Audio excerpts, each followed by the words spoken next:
Austurglugginn vikulegt fréttablað sem gefið út á Austurlandi. Rekstur þess hefur verið erfiður líkt og raunin með flesta þá fjölmiðla sem starfa hér á landi. Samhliða blaðaútgáfunni einnig rekinn fréttamiðillinn austurfrétt.is á netinu. Héraðsfréttamiðlar hafa mikið gildi. Þeir hafa gildi sem samfélagssmiðir, þeir eru að styrkja sjálfsímynd íbúa, þeir hafa gildi sem ákveðin varðhundur að veita stjórnvöldum aðhald og öðrum að tryggja það að menn geta ekki þrifist í einhverju skóli eða skugga og þeir skipta líka máli fyrir markaðssetningu svæðisins að tryggja það sé eitthvað svona þegar eitthvað skemmtilegt kemur upp að þá eru þeir sem segja frá því og það eru aðrir sem taka eftir að pikka þau upp og þannig fer það í dreifingu á landsvísu jafnvel á heimsvísu sem við höfum reynt. Við hafa frétt hérna fyrir svona 2 árum síðan þar sem að það stóð veðurfræðingur fyrir kortinu, hann stóð fyrir Austurlandi þegar hann var að benda og við pikkum það upp og margir íbúar sem gagnrýnt þetta og sjá ekki hvernig veðrið hjá þeim og þetta vakti athygli og barst út til þannig að BBC tók fréttina upp og hún tikkaði þar af leiðandi og einhver fleiri erlendum miðlum líka sem hafa að sjá hérna. Íslendingar eru óánægðir með veðurstofuna þannig að það var mikil dreifing á því. Austurglugginn er vikublað sem selt í áskrift og þar ertu kannski með svona færri, lengri greinar við leggjum mikla áherslu á svona djúp viðtöl. Aftur á móti vefurinn efni sem er svona snarpara. Það sem að gerast í dag, á morgun og svo framvegis fréttir sem kannski eða efni sem lifir styttra heldur en í blaðinu og vefurinn kannski meira svona pikkaður upp á landsvísu og auðvitað styðjar þannig hvern annan að oft vefurinn hann getur svona keyrt á styttri útgáfu af fréttinni og komið henni svona í dreifingu og viðbrögð og svo blaðið kannski með lengri útgáfu af jafnvel sama efni fyrir það sem vilja fara dýpra í efnið. Við erum að sjá tölur sem segja ykkur það að 40% Austfirðinga okkar markaðssvæði frá Vopnafirði til Djúpavogs lesa blaðið í reglulega og það sem að mér finnst athyglisvert er það að þetta er óháð aldurshópum. Þegar skoðaður sá fjöldi sem fer inn á vefinn vikulega kemur í ljós að 8.000 notendur líta þar við og lesa, 2.000 á dag þegar eitthvað er að vera, sem þýðir 85% dekkun á markaðssvæðinu. En þrátt fyrir þennan mikla lestur reksturinn þungur.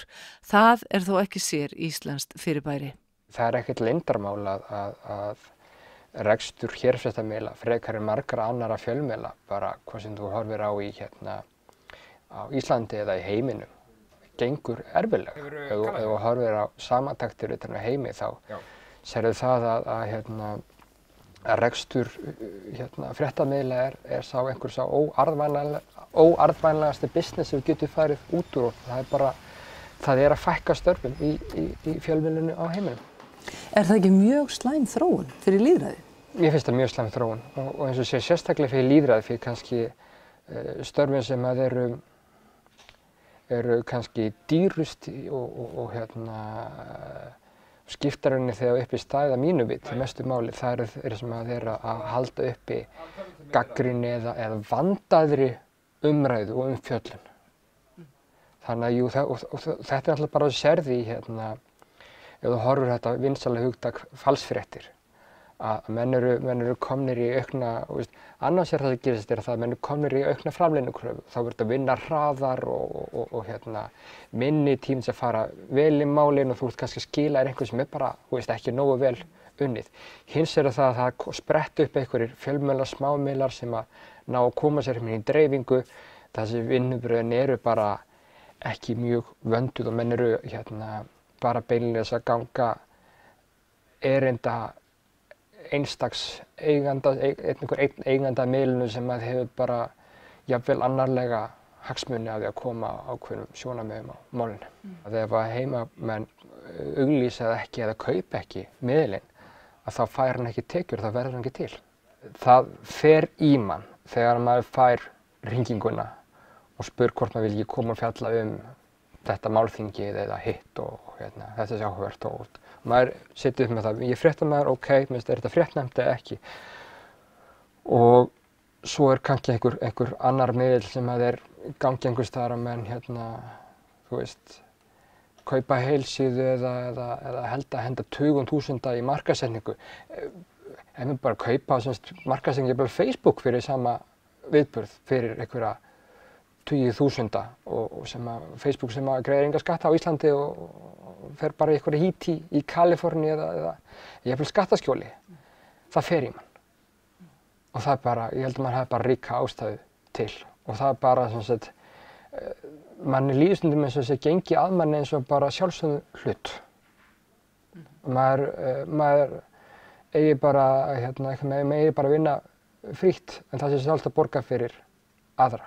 Og það bara ekki sjálfsagt að við séum alltaf til. Gunnar ekki í vafa gildi héraðsfréttamiðla á landinu en segir að eins og staðan sé í dag verða að treysta á að áskrifendur og auglýsendur sjáu verðmætið í ritstýrðum fréttamiðlum. Staðan svo að enn sem komið að þá hafa auglýsendur ekki fært sig á netið. Það ekkert mál búið til traffík á internetinu. Það rosa erfitt að búið til pening á internetinu. Og það margir sem að finna það hvað svo að tala fjölmiðla eitthvað annað. Þú veist, prófa að halda eitthvað viðburð, þú færð 50 interesting, 100 like, en þú færð svo 5 sem mæta. Þannig að það allir að díla við þetta. Ég mikill aðdáandi Birgis Guðmundssonar, prófessors í fjölmiðlafræði á Akureyri og las góða bók eftir hann á sínum tíma, svona 10-15 ára gömul, þar sem hann talaði að þróunin í fréttamiðlunum, að þeir myndu koma sér upp netsíðum þar sem að þeir eru með þessar snörpufréttir og blöðin myndu lifa og þar verið með lengri umfjallanir. Það hins vegar ekki mjög margir þar sem þetta hefur gengið eftir. Þetta vissulega svolítið mótil okkar, en ef þú horfir á fjarskiptamiðla yfir landið, að þá held ég að þeir hafi ákveðnum tímapunkti tekið skrefið tilbaka. Það að segja, tekjurnar þeirra voru byggðust af blöðunum og þeir drógu úr netmiðlunni. Og þetta kannski þess að koma tilbaka.